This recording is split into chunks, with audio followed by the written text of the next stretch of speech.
Please sit down. Now today we are going to discuss very important aspect of criminal law, of criminal courts.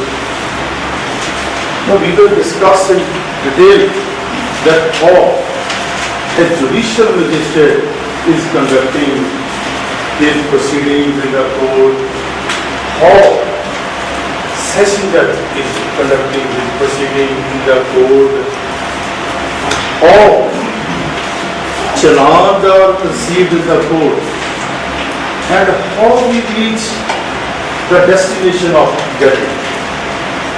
Yes, I think Aman, you will start.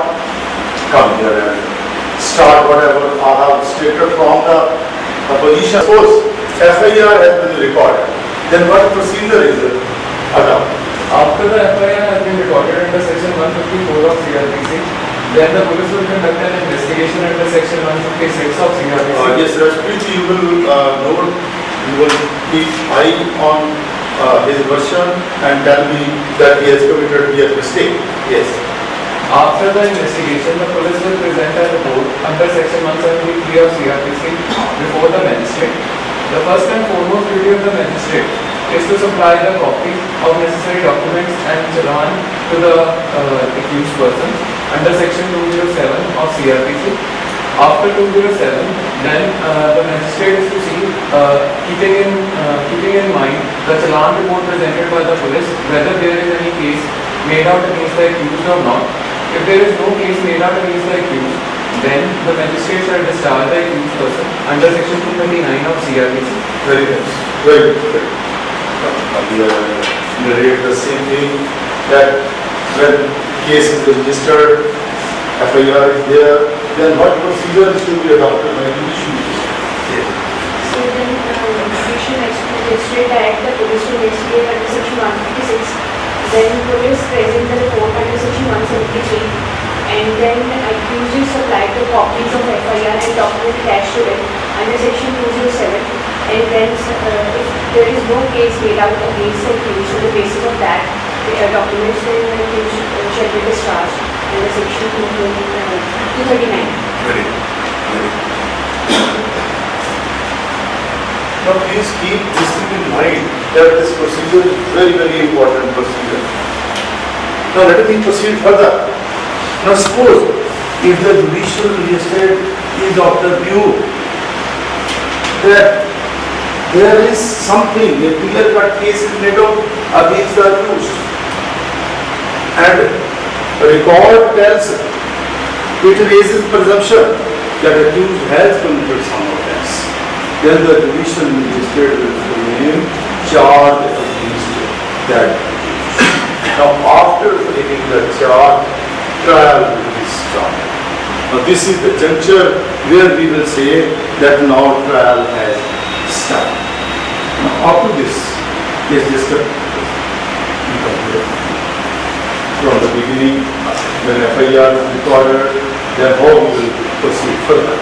Once the FIR is recorded under section 154, the police will submit the police report under section 173 before the magistrate.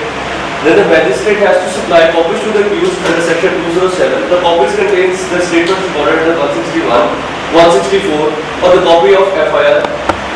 And after submitting the copies, the accused is to bear before the court. And if there is no case made out against the accused, if the magistrate is of the opinion that there are no grounds for proceeding, then the magistrate will discharge the accused under section 239. If the magistrate is of the opinion there are grounds for proceeding against the accused, the magistrate shall frame charges against the accused under section 240. Very good. Now let me proceed further. Now if the case is a trivial one, if there is a trifle things in the case, then we can admonish the accused. Simply, admonish means simply we will warn him that you please don't do this in future. Now this is the second option. Third option, if the judicial magistrate is of the view that this is a very grievous offense, serious offense, heinous offense, therefore the punishment should be given more than 3 years. then he will send the case to Chief Judicial Magistrate. He will send the case to Chief Judicial Magistrate. No, but why he is doing so? Why this is so? Because Judicial Magistrate is competent to give imprisonment only up to 3 years, not beyond 3 years. Now, if he is of the view that in this case special 5-year imprisonment should be, 6-year imprisonment should be given, then he will send the case to CGM for giving severe punishment or giving more punishment. Now, this is the third option. Let us see the fourth option. Now, if he is of the view that none of 3 options should be selected, now he is not opting any of these 3 options, then he can give punishment to the accused according to law. Now he can give punishment maximum up to 3 years, not beyond 3 years. Yes, Rashmi. Yes. First of all, judicial magistrate, if there is a view of the judicial magistrate that there is some offence is committed by the accused, he frames the charges under 240. Go slowly, yes. He will frame the charges under section 240 of the CRPC. Yes. After this, the magistrate will ask the accused whether he pleads guilty or not. If he pleads guilty, then the magistrate will convict on the of guilty under section 241. Then after that, he has 4 options for the judicial magistrate whether to release the accused on probation under section 360 of the CRPC. Secondly, whether to release him on admission under section 360, or third Very option good, is Rashmi. What are your 2 sections which are laying down that in certain circumstances we should release the accused on probation? Yes. And thirdly, if the judicial magistrate is of the opinion that the serious offences committed by the accused, he may transfer the case to the CGM under section 325 of the CRPC. Fourthly, or he can convict the accused or hear the accused on the quantum of sentence.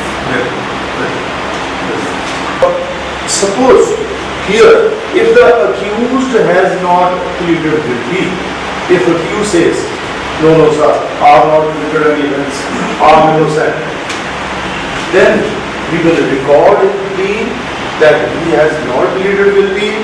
Then we will ask the public prosecutor under section 242, under section 242 of CRPC, that now you should read the evidence, you should bring the witnesses for the purpose of proving charges against the accused.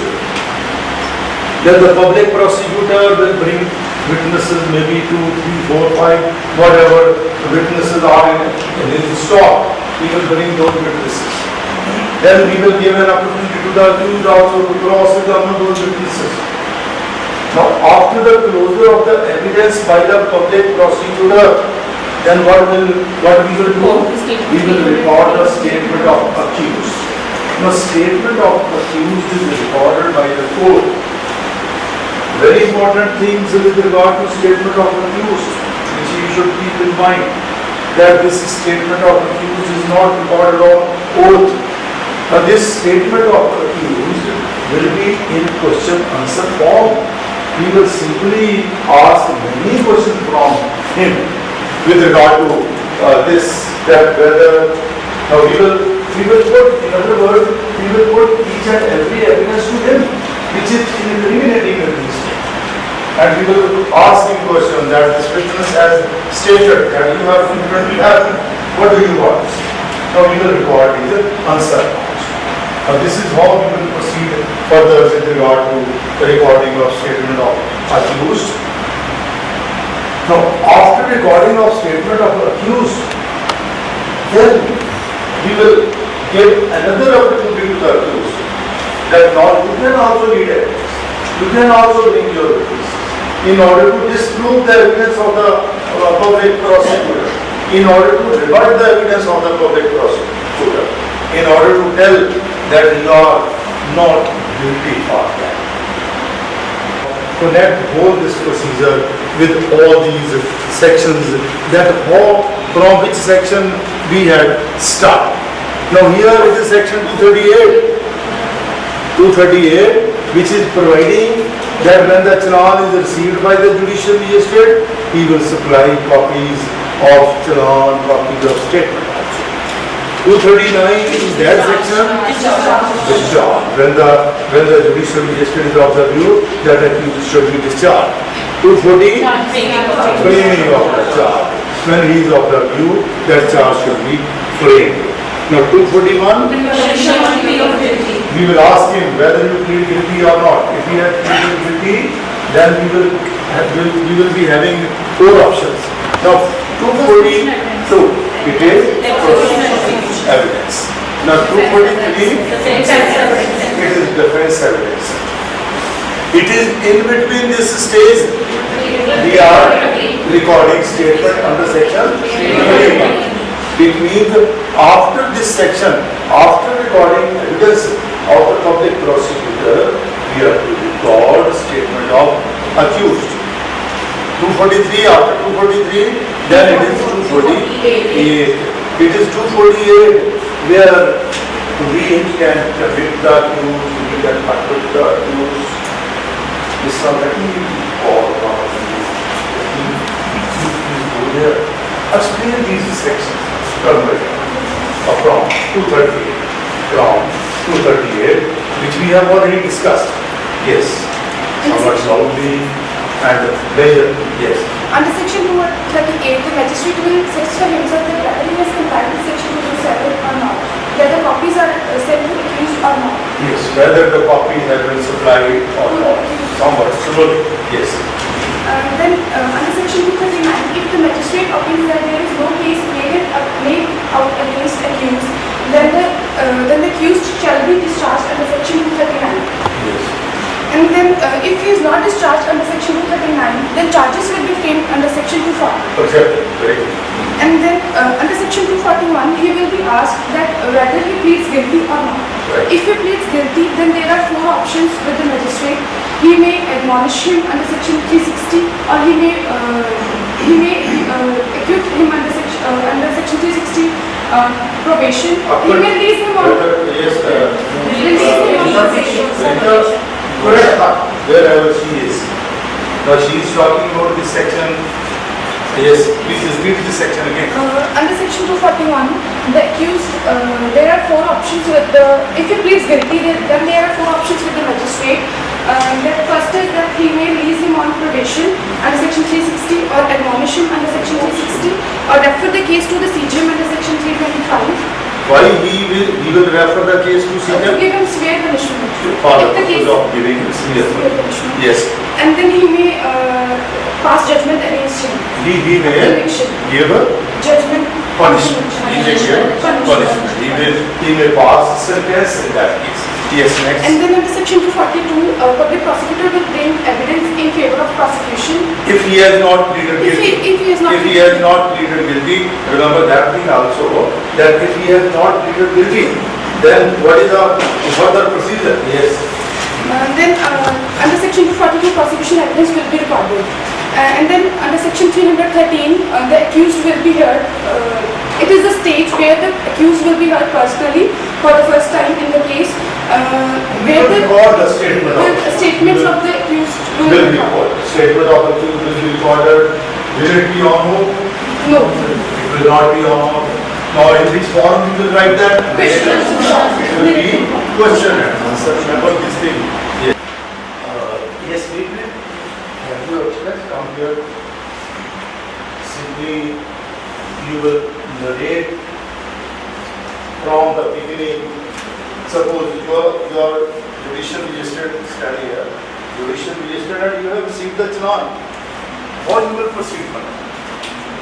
Sir, after receiving, Yes, after receiving sir, challan. after receiving challan under section 173, we will supply copies to the accused that is compliance under section 207. Then there is section 238. Magistrate will see that whether there is compliance under section 207 or not. Then there is section 239. That magistrate will see whether accused has committed any offence or not. If magistrate is of the view that accused has not committed any offence, then he will discharge the accused. Discharge the accused under this section? 239 itself. And if the magistrate is of the view that accused has committed any offence, he will frame the charge under section 240. And after framing charge, he will ask the accused whether you plead guilty or not. And if the accused plead guilty, then he will be convicted under section 241. And if he claims trial, there will be evidence for the prosecution under section 242. Now let us, first of all, let me call yes, sir, maybe you are done. You come here. And you will tell us from the beginning. Is it your beginning?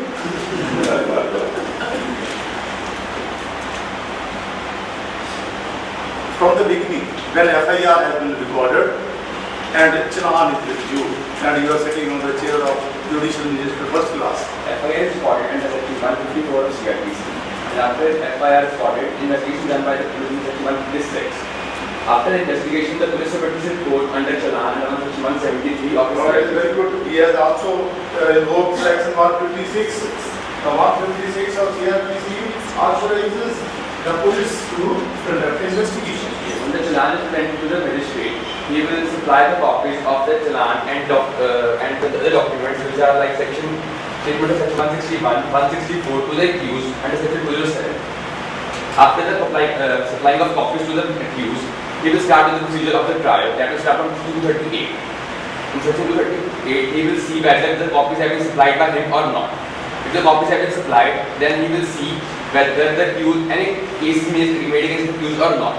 He will listen to the prosecution and the accused, whether any case is made or not. And if no case is made against the accused, he will discharge him in 239. After, if the case has not been discharged in 239, then the charges will be framed against him under section 240. When charges have been framed to 40, the charges will be read out to the accused.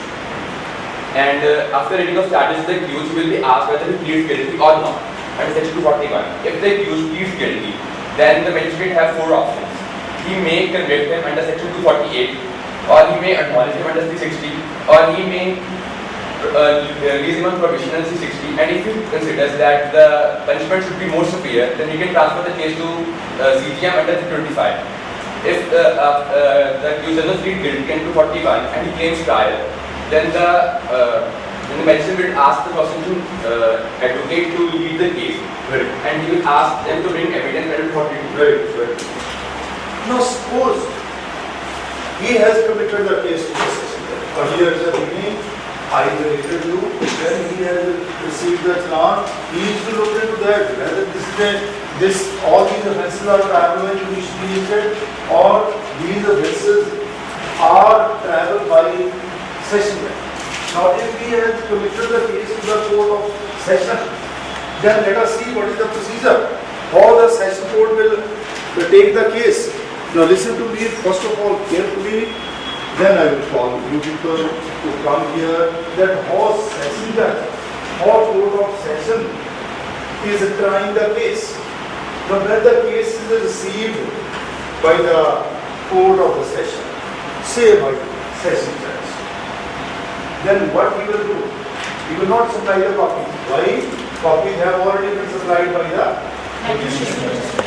Now directly the public prosecutor will conduct the proceedings. Now before session judge, it is the public prosecutor who will conduct the proceedings. Now under section 226, public prosecutor will submit the arguments. Look here, sir, this is a charge against this accused, and he has committed this very serious offence. You please make the charge. Now, public prosecutor will emphasize on this aspect, that you please frame the charge against, and the counsel of the accused, defense counsel, in other words, he will make a request. Look here, sir, there is nothing against the accused. This charge is containing nothing. No case is made out against the accused. Therefore, you please discharge him. Now, if the court is convinced, if the session judge is convinced that there is nothing against the accused, He will discharge the accused under which section? Yes, under 227. He will discharge the accused under section 227. Now this is the section 226 where public prosecutor will submit his arguments and defense counsel will also submit his arguments. Now this section 225, it lays down that whenever case is there, it is a public prosecutor who will conduct the proceedings. Now he will discharge the accused under section 227. Now suppose if he is of the view that no, accused is not liable to be discharged, rather we should frame the charge against the accused, then he can frame the charge under section 228. Session judge, he will frame the charge under 228. Now let me ask, yes, Yoga Singh. Now session judge is framing the charge under section 228. Judicial magistrate is framing the charge under which section? Yes, point out. Let him say. Yes, Yoga Singh. 230? 240. It is 240. Now this judicial magistrate is framing charge under this section. Now let us come to this section again. When session judge he has framed the charge under section 228, then what he will do? Again, he will ask the accused whether you plead guilty or not. Now if he has pleaded guilty under section 229, if he has pleaded guilty, he may be convicted.